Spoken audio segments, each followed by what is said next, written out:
What would happen if every human being on Earth disappeared? This isn't the story of how we might vanish. It's the story of what happens to the world we leave behind. In this episode of Life After People, the leaders of humankind are gone. How will the White House fall? Who's really buried in Ulysses S. Grant's tomb? Why will Mao's body defy decay? And from this abandoned place, one of mankind's most powerful leaders unleashed the deadliest weapon in history. Welcome to Earth. Population 0.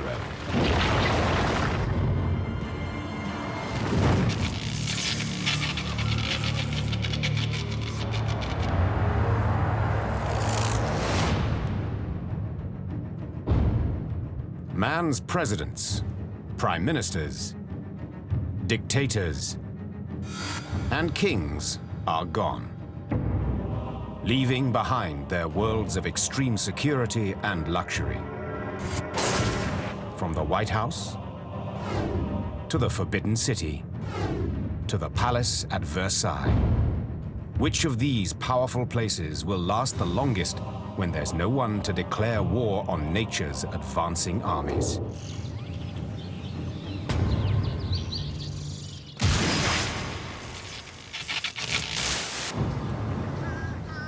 One day after people. The home of the most powerful man in the world stands unguarded.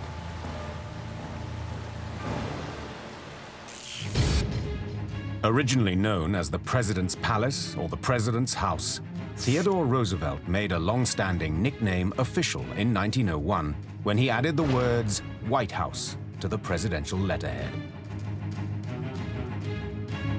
The white walls of this famous house will last for a very long time, but not their distinctive color. The walls are made from aqueous sandstone, a local rock prized for its toughness. It was quarried along a tributary of the nearby Potomac River and was also used to construct the U.S. Capitol. The White House facade is not at all smooth. It is sandstone, and the sandstone is not white. The White House sandstone is naturally grayish. So why is the White House white? Legend has it that after the British set fire to the house during the War of 1812, it was painted white to cover up the burn marks. But in truth, soon after the walls were first completed in 1798, workers applied coats of lime-based whitewash to seal the rough stone. Later, white paint was applied as a more effective barrier against moisture. By the late 20th century, the sandstone walls were regularly repainted, each time requiring 570 gallons of white paint. If the White House walls are well protected, the windows are impenetrable. The Oval Office is fitted with bulletproof glass. It was first installed in 1941 after the hysteria following the attack on Pearl Harbor. In a life after people, the bulletproof glass will keep nature out. But there is an intruder in the Oval Office.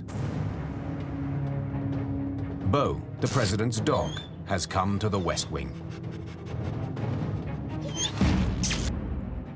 He is the last in a long line of sometimes bizarre presidential pets. Like Woodrow Wilson's sheep, Benjamin Harrison's goat, and William Howard Taft's cow. Bo is a Portuguese water dog, originally bred to work on fishing boats, diving for fish, retrieving broken nets, and guarding boats for their masters. Portuguese water dogs are one of the oldest breed of domesticated dog, going back thousands of years. They are very competent and intelligent and can handle many different tasks. Soon, Beau will have to leave the White House and use his instincts to survive. What dangers await this pampered pet on the streets of the nation's capital?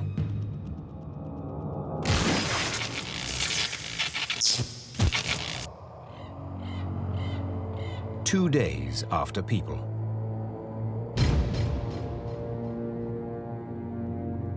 In New York City, the vast United Nations complex once welcomed leaders from almost 200 member countries. Their flags, arranged alphabetically from Afghanistan to Zimbabwe, still flutter along First Avenue. The 39-story Secretariat Tower looms over the cavernous General Assembly building, where all 1,800 seats are now empty.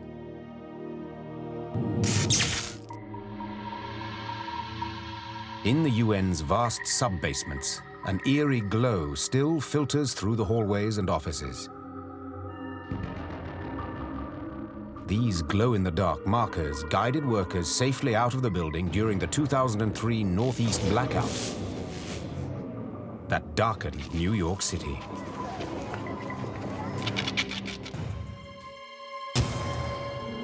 They owe their glow to a substance called strontium oxide aluminate.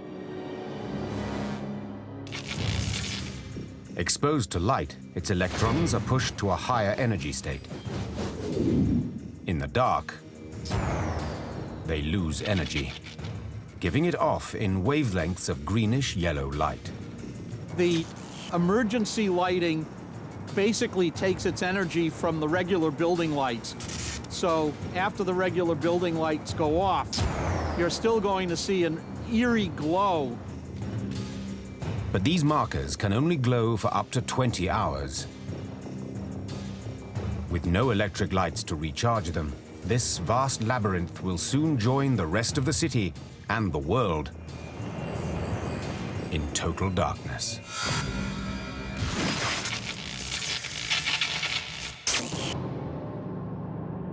One week after People.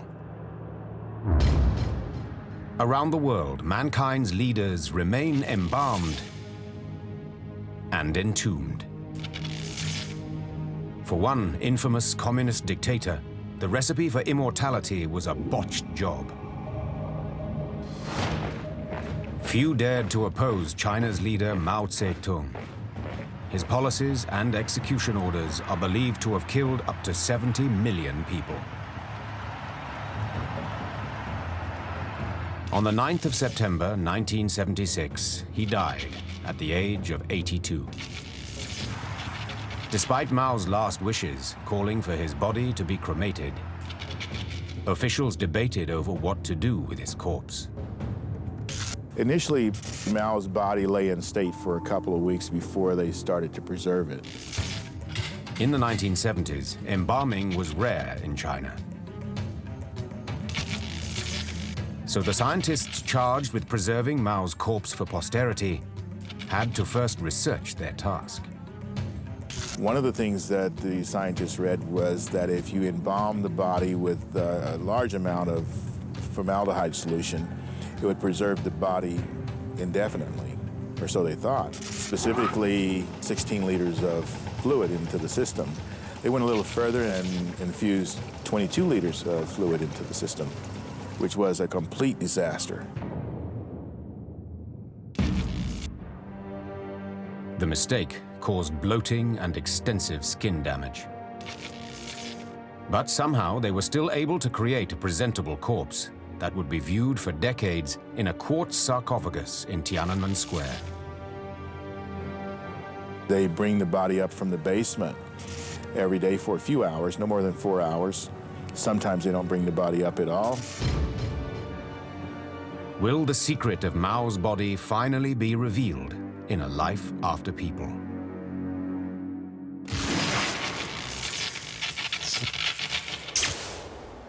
Two weeks after People. In Manhattan's Riverside Park, no one is buried in Grant's tomb. In fact, nobody ever was. The real answer to the classic riddle, who's buried in Grant's tomb, is that Ulysses S. Grant and his wife were both entombed here above the ground. So they are technically not buried at all. Ulysses S. Grant was once the most famous man in the world. The former Civil War general and US president was so popular that in 1897, when his mausoleum was dedicated, more than 1 million people attended. The body of General Grant took a tortured path to its final resting place. Like Chairman Mao, he was the victim of a botched embalming job. When Grant, a legendary chain smoker of cigars, died of throat cancer in 1885, it was hoped his body could be preserved and go on public tour. The body lay in the refrigerated coffin for several weeks, and if it's not at least 37 to 39 degrees Fahrenheit, this wouldn't have preserved his body very well. The refrigeration that they used was actually an ice box.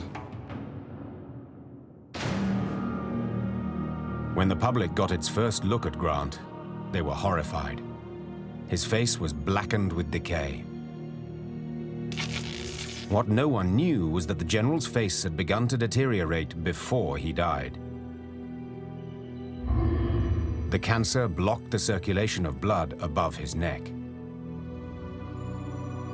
The embalmer did the best he could, but the face itself deteriorated more so than the rest of the body. His body now rests in a granite sarcophagus inside the largest mausoleum in North America.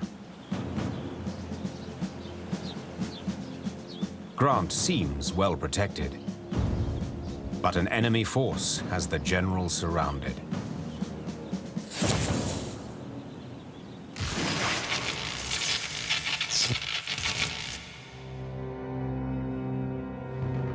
Three weeks after people.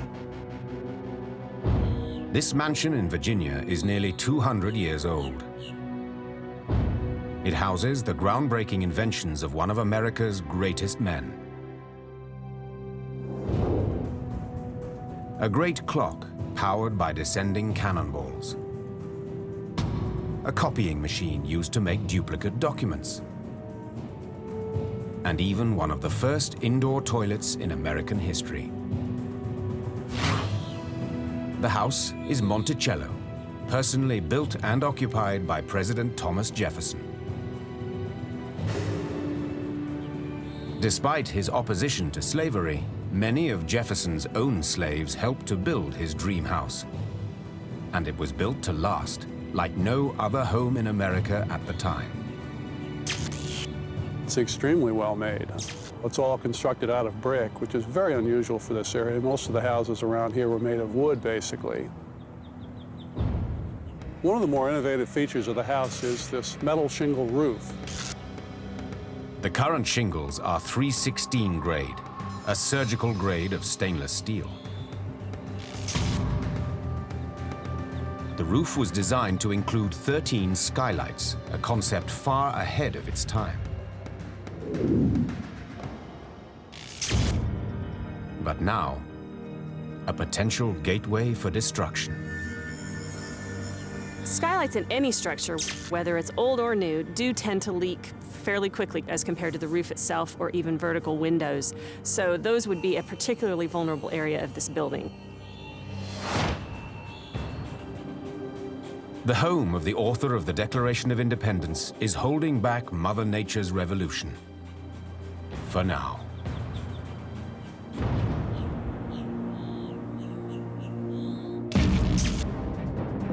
And across the Atlantic, the famous mirrors of this legendary palace have killed before. What is their toxic secret?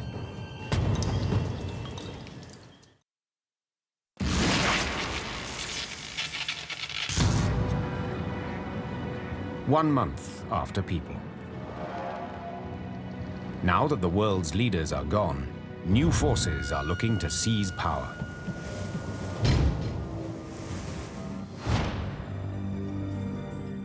Just outside Paris, the Palace of Versailles, with its spectacular gardens, sits untended.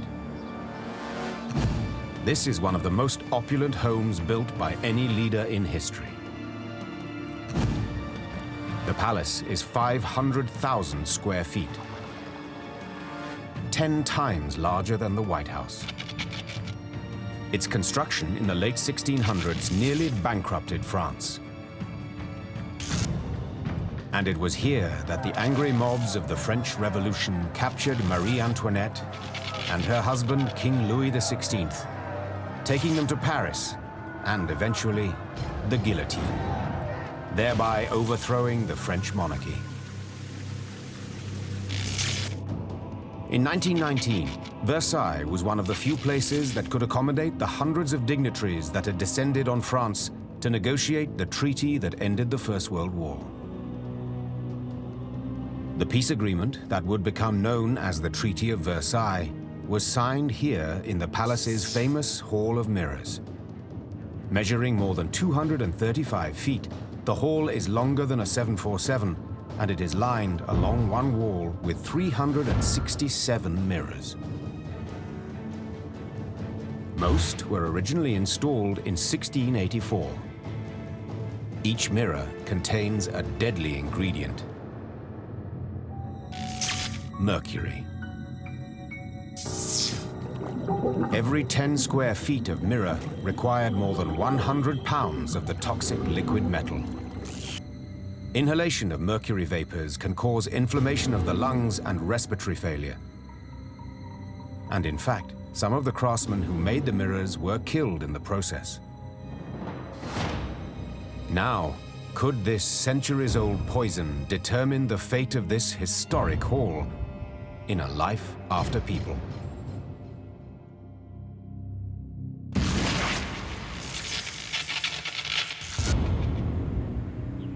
One year after People. Former President Thomas Jefferson's Monticello home continues to hold off nature's assault. Even the skylights are holding out, thanks to Jefferson's innovative design. This is one of the main skylights over Jefferson's bedchamber. If you notice, the glass overlaps shingle fashion so that you have the course above overlapping that below it, shedding the water. Been very effective. We don't really see any leakage at all occurring with these skylights, even in a blowing rain. The skylights have proven effective at keeping out moisture for many years. But Jefferson's home might not be as strong as it appears. Unlike the opulent kings of France, Jefferson had to manage his budget carefully. Jefferson was perennially short of funds. The problem with that is that he had to live off the cash flow of his farm. Jefferson's money troubles forced him to come up with some innovative construction techniques that might eventually doom his treasured home.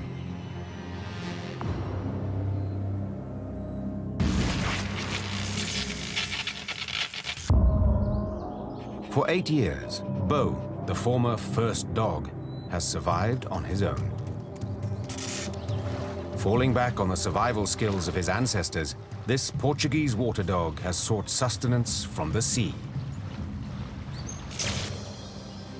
First scavenging at the banks of the Potomac, he soon found his way to nearby Chesapeake Bay.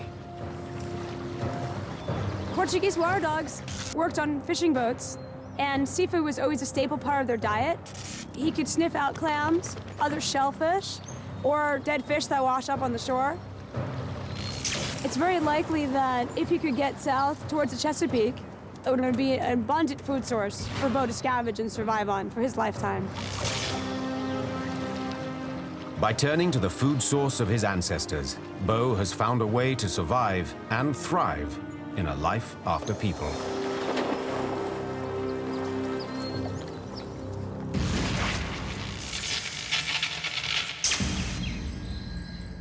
"20 years after People. The White House has returned to its original color, gray. Birds are the new unelected residents. The house itself is holding up well. Its future might have been more bleak if it hadn't been renovated in the mid-20th century. The wood had been rotting. People had been drilling through the beams to add conduit for pipes and electricity over time, and it was determined that it needed to be almost entirely reconstructed. Now, when Truman was president, they actually had to move out of the White House because it was becoming actually dangerous. As it turned out, leaving the White House created an even more dangerous situation for the president. During the 4-year renovation project, Truman lived across the street in Blair House, normally used as a guest house for visiting heads of state. On the 1st of November 1950, 2 Puerto Rican nationalists tried to assassinate him at Blair House. A gunfight broke out on the steps, killing a White House policeman and one of the would-be assassins. Truman was unharmed. Completed in 1952, the renovations gave the White House new 25-foot-deep foundations supporting interior steel frame walls. The mansion's exterior walls have a less certain future. It transpired that the local sandstone was not as tough as the original builders had believed it to be. In 1814, the White House was gutted by a fire set by British troops. The walls were still standing, but the workers sent in to repair the house discovered that moisture had been penetrating the stone for years, causing extensive damage. After that, marble and granite became the stones of choice for the capital's monumental buildings. Exposed to moisture over long periods of time, the surface of the White House's sandstone walls turned to mud. And that's exactly what's happening now, as the White House grounds are already returning to the watery wetlands that existed before the first colonists arrived.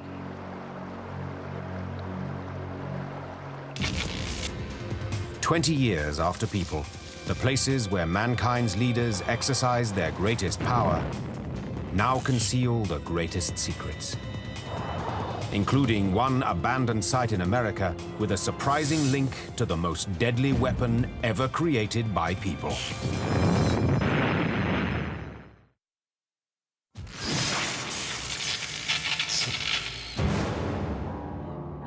"20 years after people.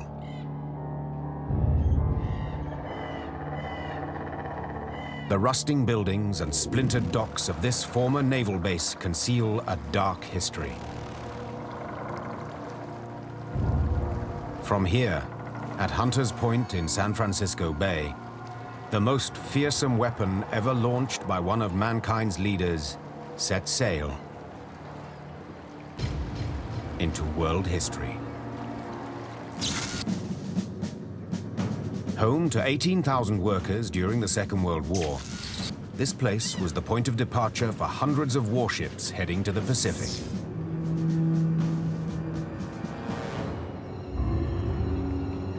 No mission was more important than the one that began here in the summer of 1945, when parts for the atomic bomb, nicknamed Little Boy, were delivered to the base.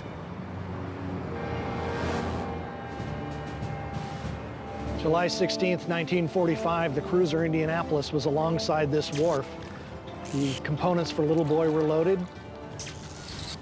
10 days later, she delivered the bomb, and it was shortly thereafter dropped on Hiroshima. It was the first atomic bomb to be used as a weapon. It killed an estimated 140,000 people. With another bomb that was dropped on Nagasaki, it put an end to the war. Many of the buildings constructed on the base during the Second World War are still standing. The mess hall, which once fed thousands of sailors and dock workers, is now a wreck of peeling lead-based paint, decaying fixtures, and corroding appliances. This is one of the oldest structures on this base, constructed of wood, going through a lot of deterioration, but some of this is holding together fairly well at this point. But as we move across over here, we can see that the support is severely deteriorated. Water and moisture have gotten in, caused rot of the ends of this beam. It has actually fallen down on the sides of the column. And what's left is a piece of conduit that is really helping hold this thing together. After the war, Hunters Point took on a newer and even darker mission.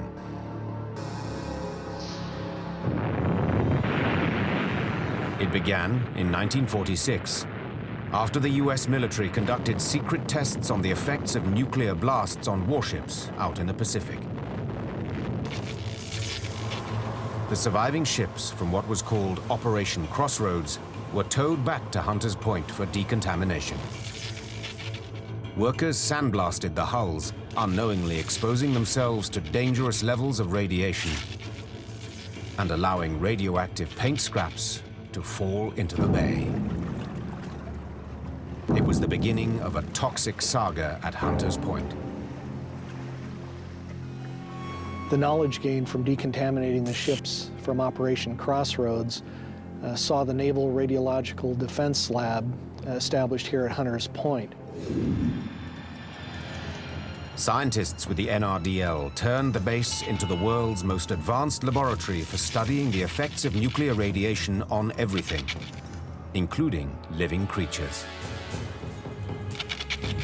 Some believe there may have been human testing. But what is certain is that farm animals were systematically exposed to radiation to simulate the effects of nuclear fallout.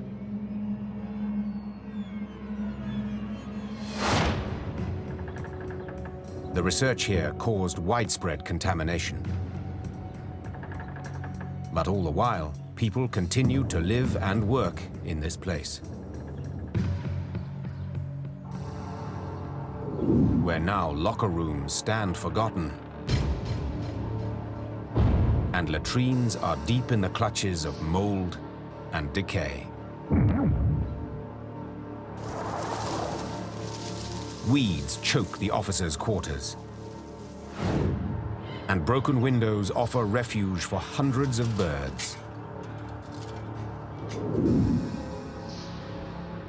The vast manufacturing buildings where submarines and other warships were welded together are empty and silent. This was once a plate shop. Men and women were here burning, welding during the war. Now the concrete's chipped, starting to crack. Paint's coming down, the windows are broken, the ceiling's falling in.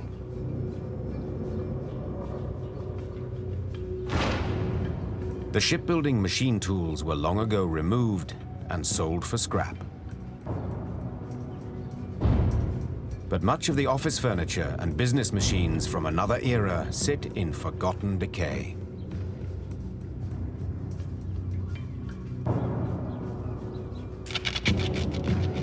The radiation laboratory was shut down in 1969.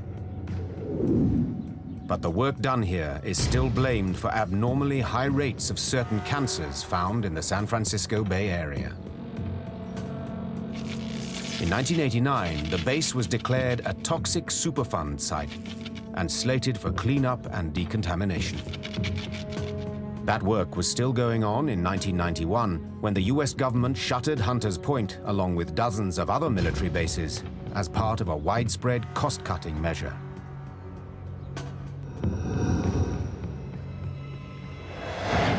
Built for a time of war, it's a time of peace that is finally tearing Hunters Point apart.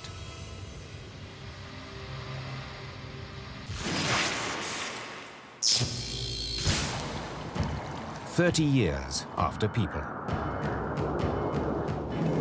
One infamous leader of mankind, the Chinese premier Mao Zedong, remains surprisingly intact in his quartz sarcophagus. With none of the environmental control systems operational, Mao's body should have decomposed long ago. The Chinese really botched the job of infusing formaldehyde, which is going to lead to problems later. No matter what they do, they've still created a huge problem from which they can't recover. Because the body has to deteriorate. There is no way that it won't deteriorate. So why might this human form still be visible after all these years? Some believe the body isn't Mao's at all. One of the things they did was to create a wax figure of Mao. And the wax figure looked more like Mao Zedong than Mao's actual body. It looked exactly like him. If this is the case, the body on display in Beijing is destined to crack and warp, rather than decay.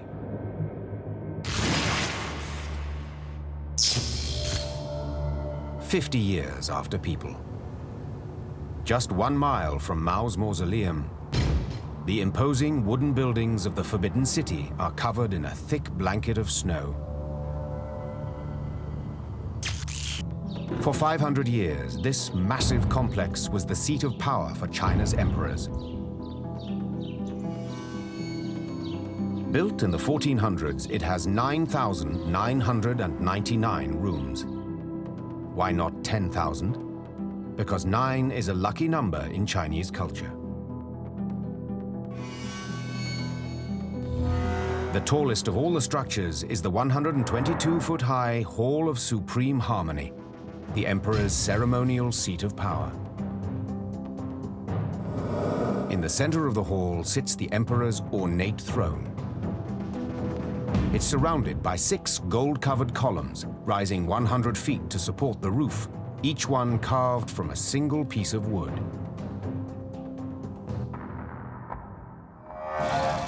Now, extensive wood rot and termite damage have put the Hall of Supreme Harmony in a dangerously unharmonious condition.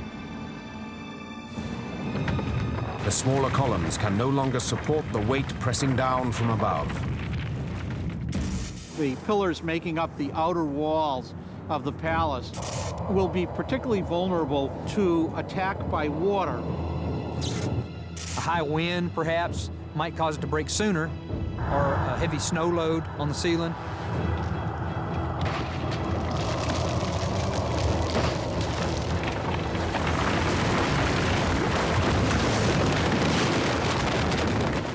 But the 6 solid wood golden pillars still protect the emperor's throne. And those 6 pillars are likely to continue standing. Those pillars are the emperor's sentinels. Snow and rain have bestowed a different fate upon the great palace of Versailles. The once famous gardens are now consumed by forest. Inside the palace, Louis XIV's Great Hall is the mirror image of devastation. The famous gardens have worked their way indoors. The Hall of Mirrors has so many little nooks and crannies. These nooks and crannies naturally catch the soil and create mold and dust and seeds from the gardens below. The chandeliers and much of the roof fell long ago, and the 8,000 square feet of mirrors are in dire straits. The roof of the Hall of Mirrors, as it fails, would leak quite a bit, and water would cascade down the walls that actually hold the mirrors in place. Water would be both behind the glass and in front of the glass. But the mercury in the mirrors has actually prevented mold and fungus from colonizing them, keeping the antique glass from deteriorating and falling out of its framing. But now, water is steadily rotting the oak supports that hold the mirrors to the walls. And one by one, the glass that once reflected the faces of world leaders as they ended the war to end all wars submits to a final surrender itself.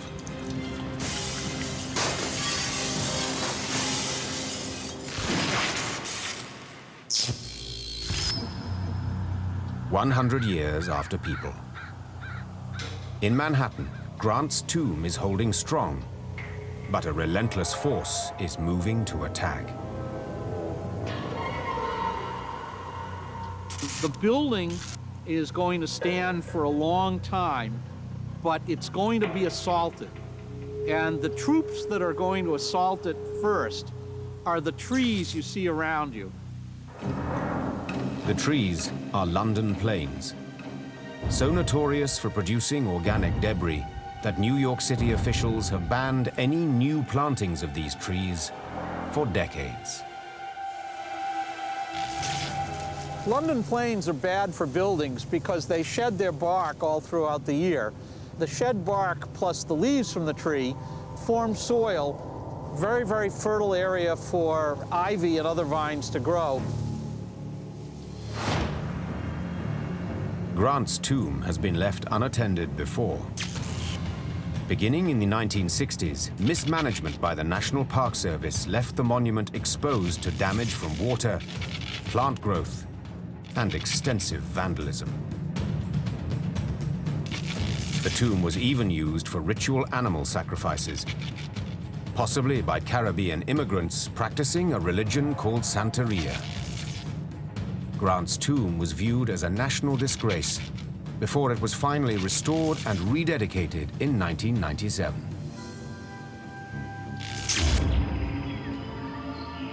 Now, a century of unchecked tree growth and creeping vines has draped the granite mausoleum like a shroud. And down the coast in the nation's capital, the White House is falling victim to a problem every homeowner on Earth once feared.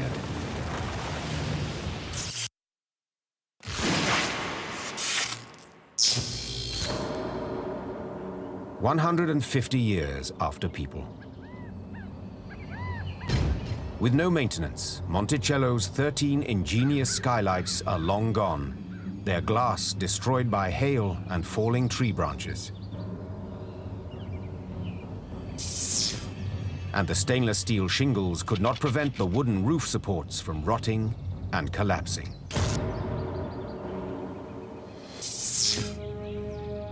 Thomas Jefferson's home was a masterpiece, but money troubles sometimes dogged him. The result is that he kind of cheated on the materials used in the home. The facade in the entryway looked like stone, but it was really wood, painted with sand particles to resemble stone. The stone columns of the west side of the house were actually brick covered with stucco. Jefferson's cheats were convincing, but there's no fooling Mother Nature.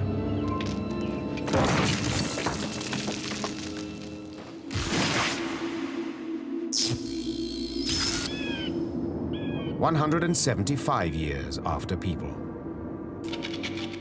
In New York City, the General Assembly chamber at the United Nations is long out of session and about to adjourn permanently. The General Assembly building is a steel and concrete structure with a very irregular roof. The roof beams have to span a very, very wide area.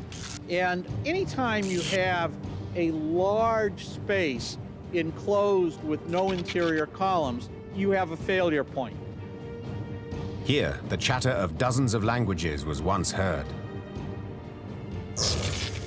Now, what's about to happen requires no translation at all.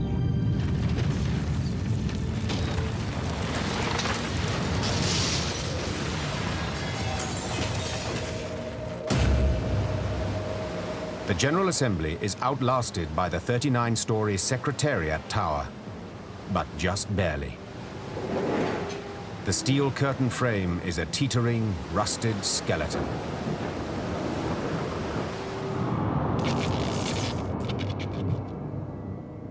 Despite a deep foundation and a heavy-duty steel and concrete base, the Secretariat was built on filled-in land reclaimed from the East River. The problem is that there are areas of the sub-basements that are actually below the level of the water line. Because the lower levels would flood, it does expose the steel framework to brackish water, to salt water. So you got major motions of the water slamming into this thing continuously.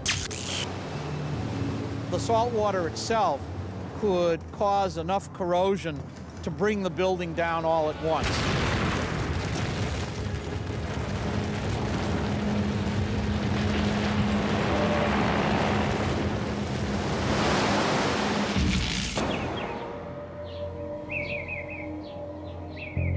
"175 years of neglect have left the White House looking anything but presidential.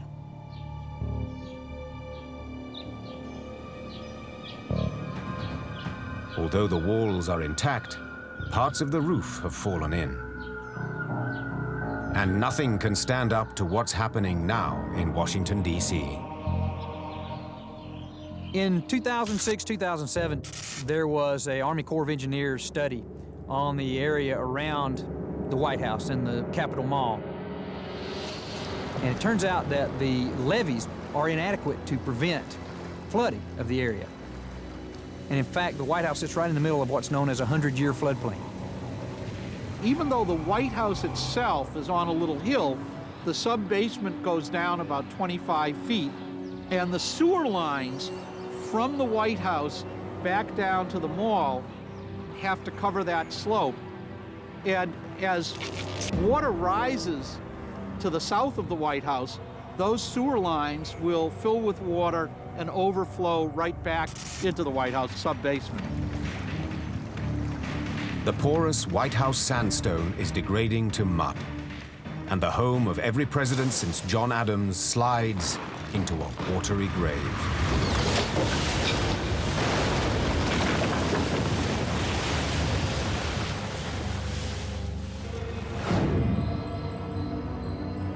"230 miles away, in a tangle of dense forest along New York's Hudson River, this presidential monument is losing its battle with the trees.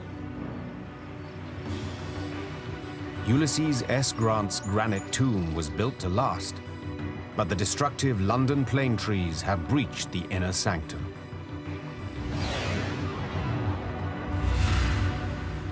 The area around this mausoleum basically is a soil creation machine. And once you start creating a lot of soil, you create even more trees.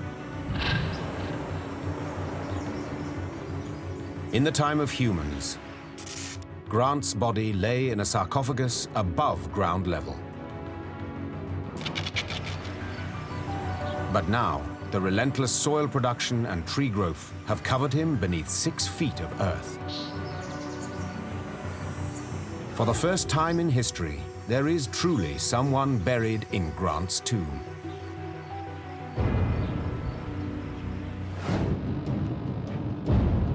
Mankind's leaders had the power to reshape the world in their image. Now, Mother Nature rules over all the land. In a life after people.